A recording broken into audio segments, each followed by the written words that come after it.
Hello and welcome to English Learning Podcast by Lingua Spark, the show where you can listen to fascinating stories and learn weird and wonderful things about the world at the same time as improving your English. I'm Spark, and today we are going to be talking about American politics. On November 5th, as anyone who has not recently emerged from a self-imposed period of isolation in a cave will know, the United States voted to re-elect Donald Trump as president. But we aren't going to be talking about that, or at least the US election isn't going to be the focus of this episode. Instead, we are going to talk about the role of the Vice President of the United States.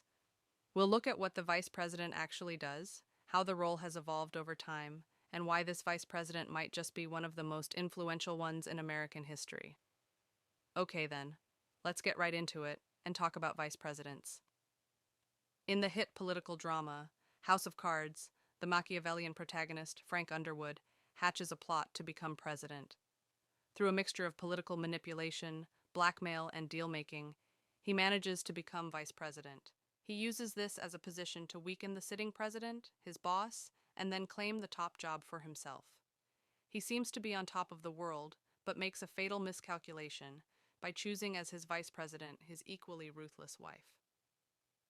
I won't ruin any more of the story for those of you who have never watched it, but all I will say is that while the vice presidency seems to Frank to be a supporting, semi-powerless role, it proves to be anything but.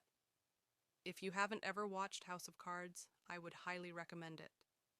Of course, it is fictional, so dramatic it seems hard to believe at times, but it is not unrealistic in its depiction of the route from vice president to president of the United States.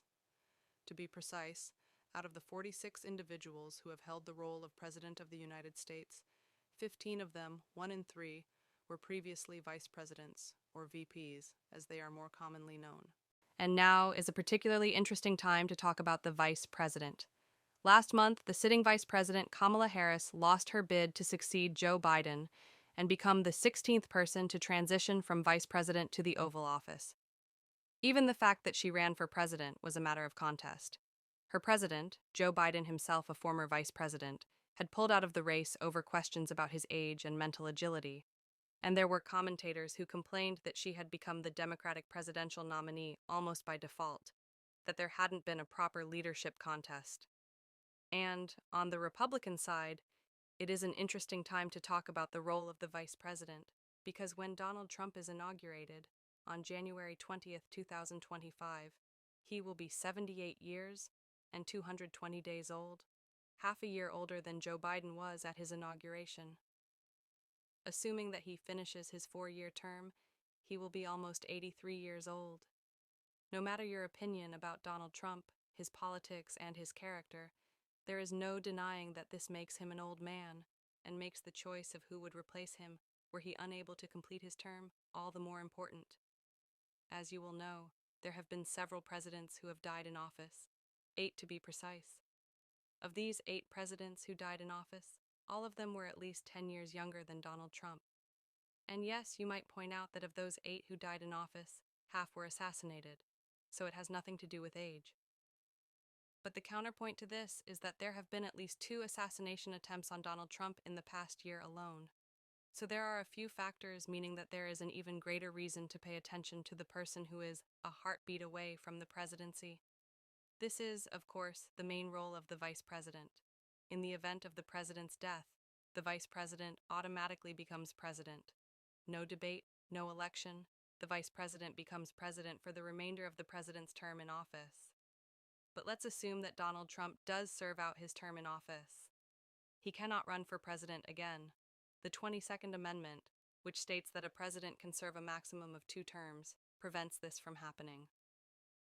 And before there are murmurs about how this amendment could be overturned, and Donald Trump's throwaway comments about running for a 3rd term, it would be immensely difficult for this to happen, and to my knowledge, no serious commentator has ever entertained this as a possibility. Donald Trump will not be able to run for president in 2028, and this will be his last term, and the betting markets already have a clear favorite for who will be the next president.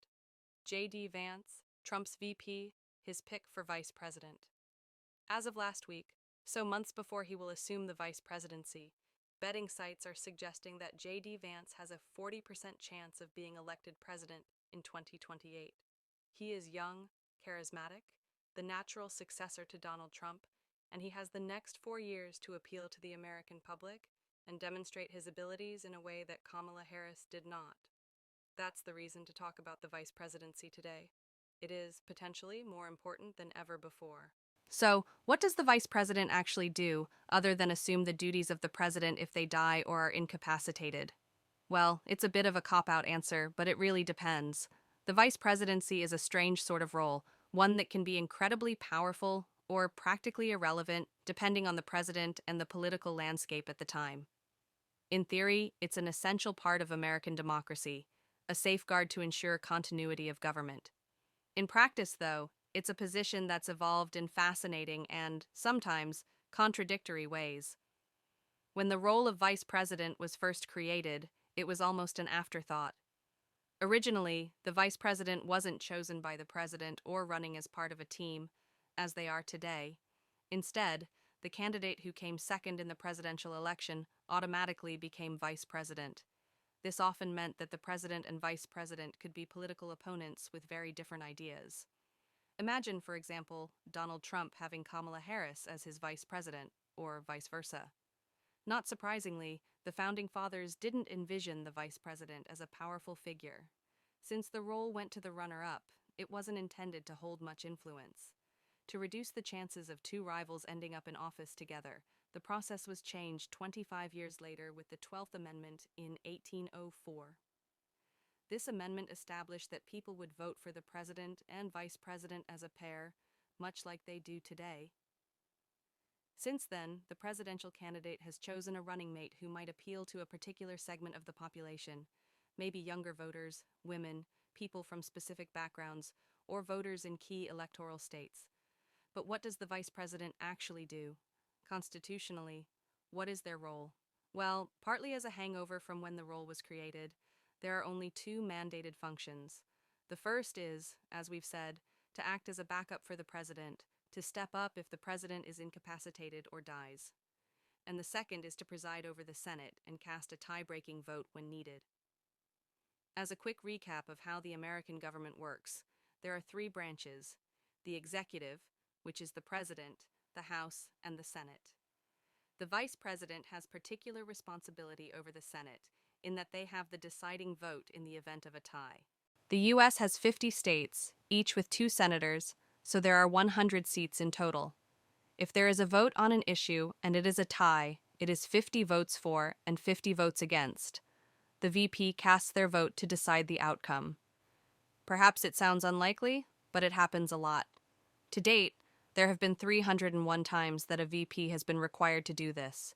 And because the Senate was divided 50-50 after the 2020 Senate elections, Kamala Harris's vote became incredibly important. As of the time of writing this, she has cast 33 tie-breaking votes, making her the most influential VP in American history, from a Senate legislation point of view at least. So, the VP is important when it comes to tie-breaking votes, but what else do they spend their days doing when they don't have to cast votes and the president's heart is beating normally? Okay then, that is it for today's episode on American vice presidents. I hope it's been an interesting one, and that you've learned something new. As always, I would love to know what you thought about this episode. Had you heard of J.D. Vance before Donald Trump was elected?